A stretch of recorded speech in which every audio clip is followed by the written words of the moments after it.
major is political science, and my research interest is forced migration.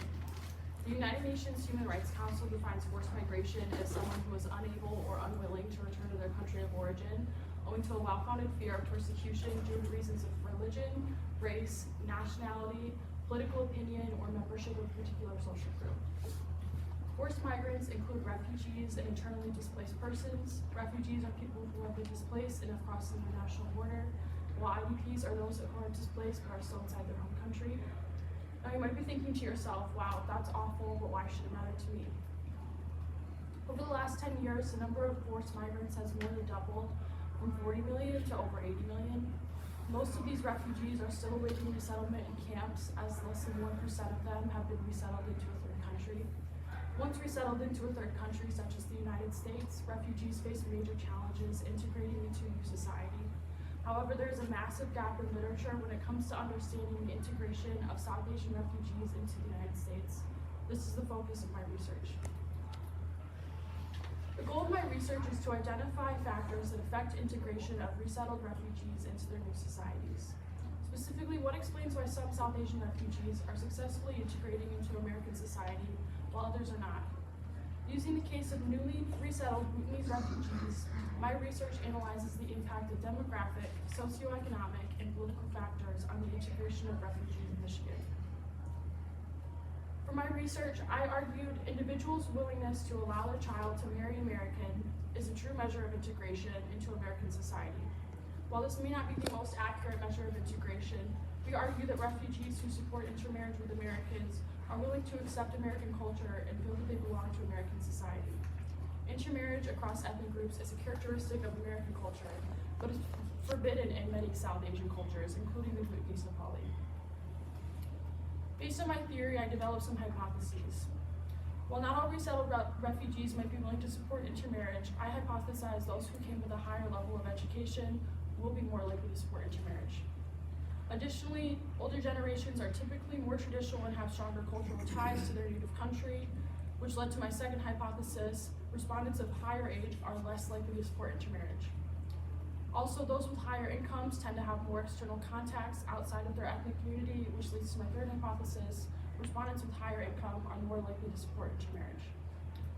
Resettled individuals who participated in the last presidential election are more likely to support intermarriage, as they are fulfilling a civic duty to the United States, who supports intermarriage. Which leads to my fourth hypothesis: individuals who voted in the last presidential election are more likely to support intermarriage. Individuals who frequently interact with individuals from outside of their own community or culture are more likely to support intermarriage, as they have a more developed awareness of American people. Which leads to my fifth hypothesis: individuals with more external social interactions are more likely to support intermarriage. Finally, individuals who have arrived earlier and spent longer periods of time in the United States are more likely to have been exposed to American culture and are more familiar with the practices, which leads to my sixth hypothesis: respondents with more time in the United States will be more likely to support intermarriage. Data from my research comes from a survey conducted by my mentor, Dr. Prakash Adhikari. The sample for the survey is 102 newly resettled former Bhutanese refugees currently living in the state of Michigan. The survey utilized both snowball and respondent-driven sampling. Snowball sampling relies on referrals from initially known subjects to find additional subjects. For this survey, the number of referrals was limited to reduce sample bias. Respondent-driven sampling was used to protect the identities of those who wish to remain anonymous due to stigmatization, as well as address the issues of inference and generalizability caused by snowball sampling. Dr. Adhikari and his team identified potential survey respondents using ties to the Bhutanese community of Michigan, a nonprofit dedicated to assisting former refugees living in the state of Michigan, as well as two BOLOGs: Bethany Christian Services, located in Grand Rapids, and St. Vincent Catholic Charities, located in Lansing. BOLOG stands for Voluntary Refugee Resettlement Agencies, who work to successfully resettle refugees across the United States. The first stage of survey administration began in January 2020. Trained enumerators conducted in-person surveys using paper and pencil. However, Dr. Adhikari was forced to stop interviews in March of 2020 due to the COVID-19 pandemic shutdown. The second stage of survey administration began in summer of 2021. The survey was made available online using Qualtrics. However, Dr. Adhikari and his colleagues quickly discovered that a large percentage of the respondents were illiterate. To overcome this challenge, enumerators were trained to conduct the online survey in person. The data in my paper comes from the second phase of the survey, conducted in fall of 21 and spring of 22.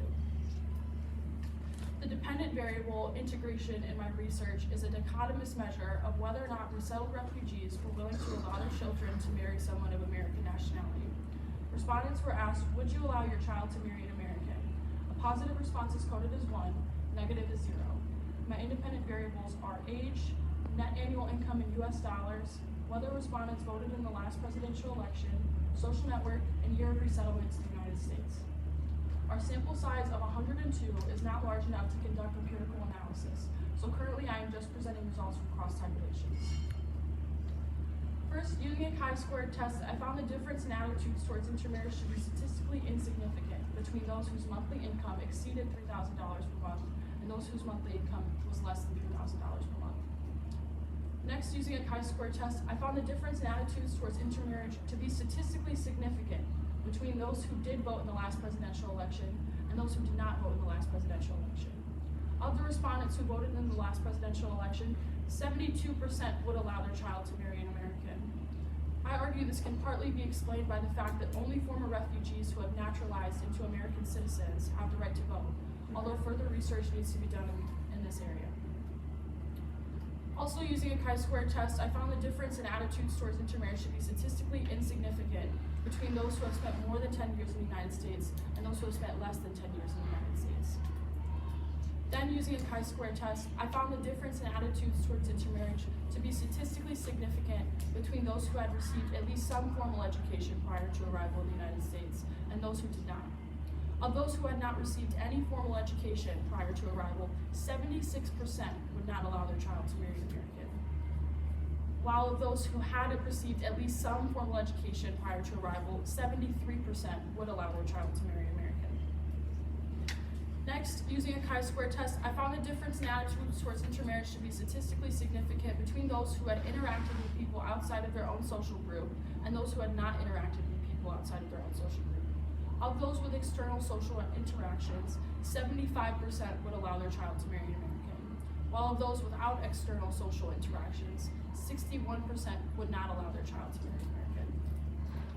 Finally, using a chi-squared test, I found the difference in attitudes towards intermarriage to be statistically significant between those who were below the age of 40 and those who were above the age of 40. Of those below the age of 40, 82% would allow their child to marry an American, while of those above the age of 40, 81% would not allow their child to marry an American. Findings from my research are expected to better inform the public as well as policymakers about why some resettled refugees while others do not. It is my hope that my findings will encourage policymakers to make improvements to local, state, and federal integration processes in the United States for the over 80 million refugees still waiting in camps. I would like to thank the Bhutanese community of Michigan and Dr. Adhikari for making this project possible, and at this time, I would be happy to take any comments or questions. Okay, actually, I don't want to do the comments and questions right now, but thank you very much. I want to move on to the next papers, and then we'll come back and we'll do the comments and questions.